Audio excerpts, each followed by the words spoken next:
Good morning students. In this lecture 29th of mechanics, we will discuss one of the most important topic of this semester, that is Michelson interferometer. And before discussing Michelson interferometer, we will discuss some basic details about that. So in the previous lecture, we have proved that electromagnetic wave equation, it has changed its form on applying Galilean transformations. It means it doesn't remain invariant on applying Galilean transformations to it. Also, the velocity transformations derived from the Galilean transformations. And what were the velocity transformations using Galilean transformations? It was u dash, it is the velocity of any object as observed by frame s dash, which is a moving frame. It is equal to u minus v, where v is the velocity of moving frame, and u is the velocity of the object as observed by the rest frame, that is frame S. Now, this law, it is known as classical law of addition of velocities of relative motion, because here the motion is relative. So in case of relative motion, the classical law of addition of velocities, it only holds good at the velocities which are very, very smaller than the velocity of light. And this law, it fails for the velocities comparable to the velocity of light. So this law, classical law of addition of velocities of relative motion, it only holds good at the velocities which are very small as compared to the velocity of light. And this law, it fails when we use it for the velocities which are comparable or approximately equal to the, or approximately approaches the velocity of light. And also what we have studied till now, that Newton's laws of motion, they apply equally in every inertial frame of reference. That Newton's laws of motion, we can use them in any inertial frame of reference. And you might have studied about Maxwell's equations in your electricity and magnetism or waves and vibration. So in case of Maxwell's equations, these equations are also laws of electromagnetism. So now we will see that whether these Maxwell equations, they retain their form in all the inertial frames or not. Just as we have studied that, we have seen that Newton's laws of motion, they retain their form in all the inertial frames of references. That's why we can use them in every inertial frame of reference. But now we have to check that whether these Maxwell equations, which are also the laws of electromagnetism, whether they retain their form in all the inertial frames. But when checked, what is the result? What was the result? That Maxwell's equations, they don't retain their form under Galilean transformations. But what does this mean? Either Galilean transformations are not correct or Maxwell's equations are not correct. But Maxwell equations are correct because they give us the correct value of c, that is the velocity of light, 3 into 10 raised to power 8 meter per second.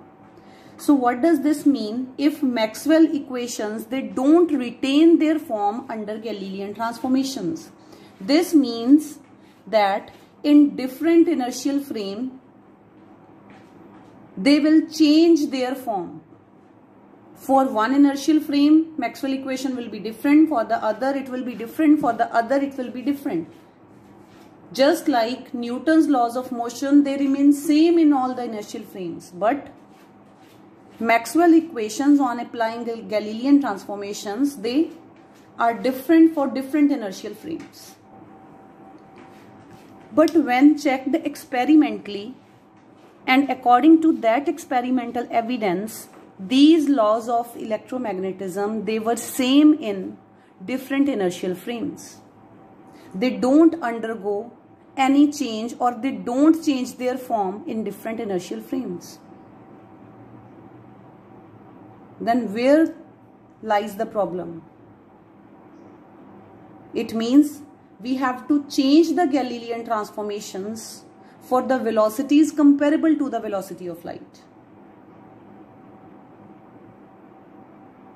So according to Maxwell equations, from the Maxwell equations, there are 4 Maxwell equations, and from those Maxwell equations, C comes out to be, C is the velocity of light, it comes out to be 1 upon root mu naught epsilon naught. And when you will put the values of mu naught, that is absolute permeability, epsilon naught is absolute permittivity, when you will put down the values of these two here, and then taking square root and then taking reciprocal, what you will get? You will get that velocity of light, it is equal to 3 into 10 raised to power 8 meter per second.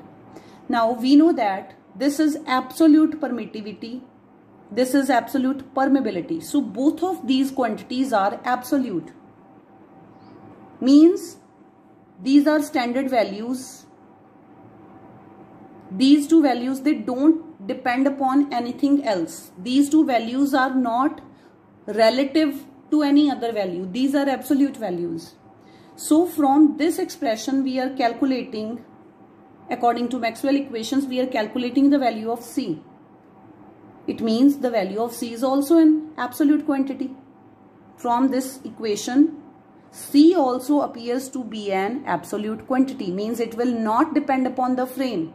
Absolute quantities remains the same in every frame. Therefore, if C appears to be an absolute quantity, then the speed of light must remain same in all the inertial frames. But if you will apply Galilean transformations to the speed of light, then according to this formula, speed of light will change in every inertial frame. But according to Maxwell equations, because these two are absolute quantities, then C also appear to be an absolute quantity. It means the speed of light must remain the same in every inertial frame. So there comes the failure of Galilean transformations, because according to Galilean transformations, the value of C changes, the value of speed of light changes when viewed from the different inertial frame. So here we have considered the two inertial frame of references, S and S dash, where frame S is at rest and frame S dash is moving with the velocity v along x-axis, along positive x-axis with respect to inertial frame S. So what will be the velocity v of frame S dash with respect to frame S? It will be v vector, and any vector, it can be written as the product of its magnitude into its direction. And what is the direction of motion of frame S dash with respect to S? It is along x-axis, and along x-axis the unit vector is I cap, so it will be v into I cap. And suppose this as equation 1, then suppose that a beam of light, it travels with, this is the beam of light, it travels with speed c along positive x-axis in frame S. The speed of this beam of light in as observed in frame S, it is c along positive x-axis. And again c vector, it can be written as its magnitude, which is c, into its direction, which is again I cap. Now what will be the beam of this light as viewed from frame S dash, or as viewed by the observer in frame S dash? So to calculate the speed of this beam of light as observed in frame S dash, we will use Galilean transformations, and according to Galilean transformations of velocity, the relation is u dash, it is equal to u minus v. Here u dash will be c dash, the speed of light as viewed in frame S dash. This is the speed of light in frame S, and this is the velocity of frame S dash with respect to S. The value of this is ci cap, the value of this is vi cap. Take I cap common. So the speed of light as viewed from frame S dash, it is c minus v according to the Galilean transformations. So therefore, in a frame which is moving with respect to light, because here you can see the frame S was at rest, we have considered inertial frame S at rest, the beam of light was moving with respect to S, and frame S dash, it is also moving with respect to S, and frame S dash is moving with respect to beam of light also. So in a frame which is moving with respect to light, the velocity of light will not be equal to c according to the Galilean transformations. So according to the Galilean transformations, the speed or the velocity of light, it is not equal to c if the frame is moving with respect to light.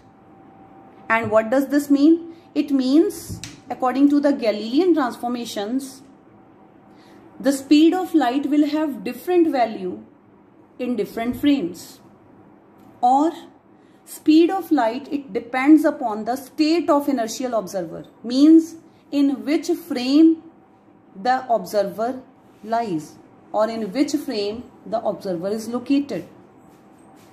But this result, it contradicts the prediction made by the Maxwell's equations, because according to the Maxwell's equations, c is absolute quantity. Its value will remain same in all the inertial frames.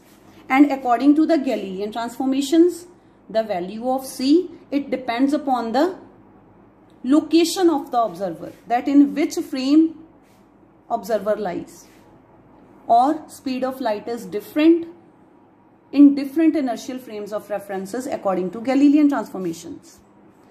And one other thing, that Galilean transformation equations, they are not valid at v approaches to c, because Maxwell's equations are correct. Maxwell's equations, they don't retain their form under Galilean transformations, and also the value of c changes according to Galilean transformations. It means the Galilean transformations equations, they cannot be used at the velocities comparable to the velocity of light. Why? Because these Galilean transformation equations, these predict that the speed of light will have different values in different inertial frames, but which is not so. Why? Because the speed of light is an absolute quantity. According to the expression, c is equal to 1 by root mu naught epsilon naught. So these Galilean transformation equations, these need to be changed. Then comes ether hypothesis, and according to this ether hypothesis, it was all about to check whether the velocity of light, it is same, that is 3 into 10 raised to power 8 meter per second. So according to the Maxwell's equations, or according to the Maxwell theory, the velocity of light is 3 into 10 raised to power 8 meter per second, and light is electromagnetic wave. So velocity of electromagnetic wave is 3 into 10 raised to power 8 meter per second. But this is the speed in vacuum, because c is equal to 1 by root mu naught epsilon naught. Mu naught epsilon naught are the quantities in free space, that is vacuum. So according to the Maxwell theory, the velocity of, we know the value of velocity of electromagnetic wave in vacuum, and that is equal to 3 into 10 raised to power 8 meter per second. Then it was suggested that Now they will check that what will be the velocity of electromagnetic wave in medium. Then it was suggested that just as in case of sound waves, sound wave always require a medium to propagate, to move, to travel. So as sound waves require a medium to travel from one place to another, in the same way they were supposing that light waves would also require the medium for their propagation. So बच्चे, जैसे कि sound waves को एक medium चाहिए travel करने के लिए, in the same way they were hoping that कि जो लाइट वेव्स हैं उन्हें भी ट्रैवल या फिर प्रोपिगेट करने के लिए एक मीडियम चाहिए होगा. एंड दे सपोज्ड दैट कि जो वो मीडियम है जिसमें से लाइट वेव्स प्रोपिगेट करेंगी वो ईथर है. उन्होंने उस मीडियम को जिसमें से लाइट वेव्स प्रोपिगेट करेंगी उसको क्या नाम दे दिया? ईथर नाम दे दिया. And they also supposed the properties of ether. And they supposed that कि जो ईथर है it has filled the entire space. Ether is everywhere.